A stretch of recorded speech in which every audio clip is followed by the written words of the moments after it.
Hello, and welcome to this podcast on how to prepare for class by engaging with texts. Many students have difficulty in reading and comprehending difficult texts, especially informational texts, such as those used in a science classroom. It has been my experience that students have not yet developed the habits of mind or skills necessary to engage in reading informational texts. Our long-term goal for the course would be that students will be able to engage and interact with informational texts in order to increase comprehension and be better prepared for classroom activities.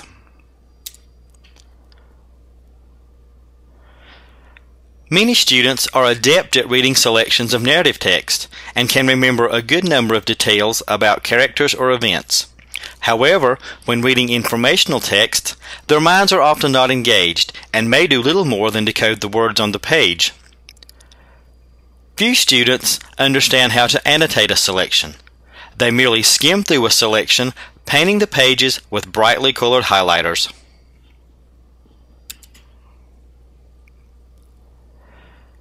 As an expectation of this course, students will develop their own system for annotating text.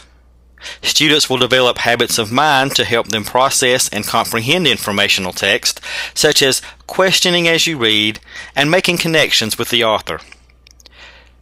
Students will arrive for class prepared for class activities, especially seminars, by having read and annotated text selections. Watch the following video as your teacher provides examples of how to engage and annotate a reading assignment. Okay, let's pretend for just a moment that your teacher has assigned you to read this essay from a textbook, and the title of the essay is The Diversity of Life. So your first task would be to take a look at just the essay itself in the textbook.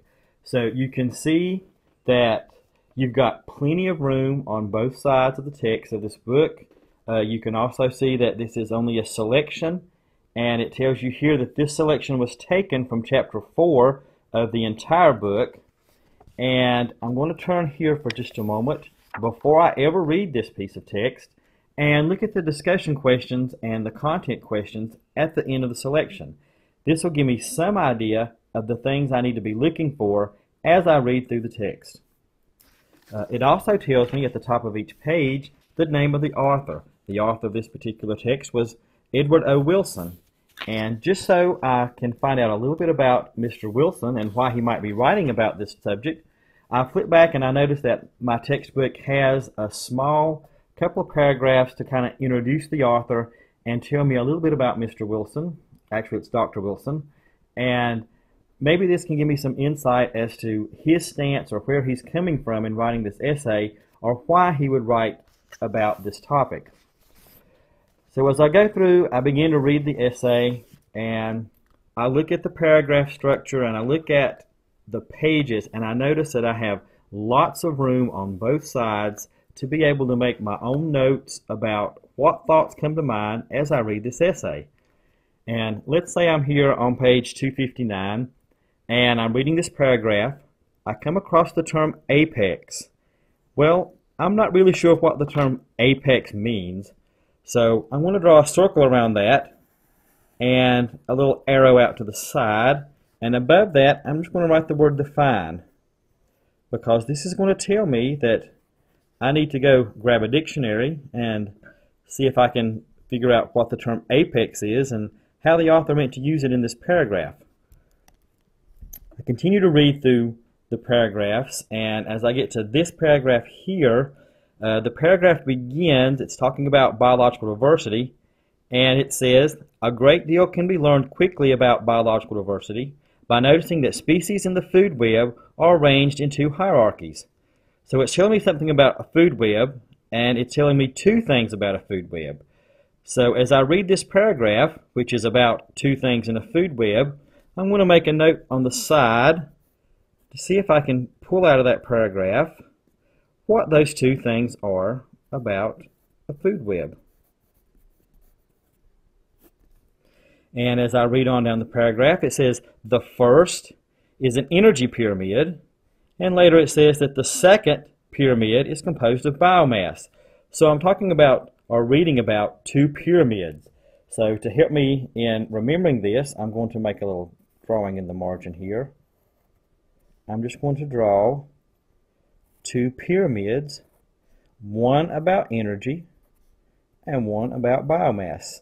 Well, this is kind of a mental note when I go back and skim through just before we discuss the essay, that this section talks about an energy pyramid and a biomass pyramid. Now, I used an E and a B because to me that made sense, that is what that pyramid stood for, a pyramid of energy, and this pyramid was a pyramid of biomass.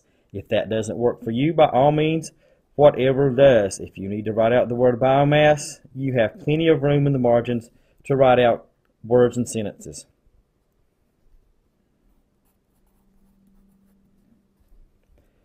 Okay, as I continue through the paragraph, I notice that the last statement the author makes is about our perceptions of organisms.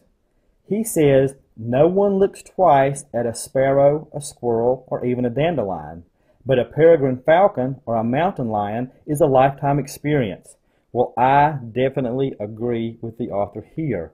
I would much rather see a mountain lion than a dandelion, and I get a rush by seeing such a large, ferocious animal. So I'm going to make a note out in the margins that, yes, I agree. And again, when I skim back through here, I can relate to what the author is talking about, and I've made a personal connection with what the author has to say. The very last part of the page begins with a sentence that says, "The biomass pyramid of the sea is at first glance puzzling. It is turned upside down." Well, my mind begins to wonder, what do you mean by upside down? So I'm going to make a notation in the outside of my textbook and just write down, well, how is it turned upside down?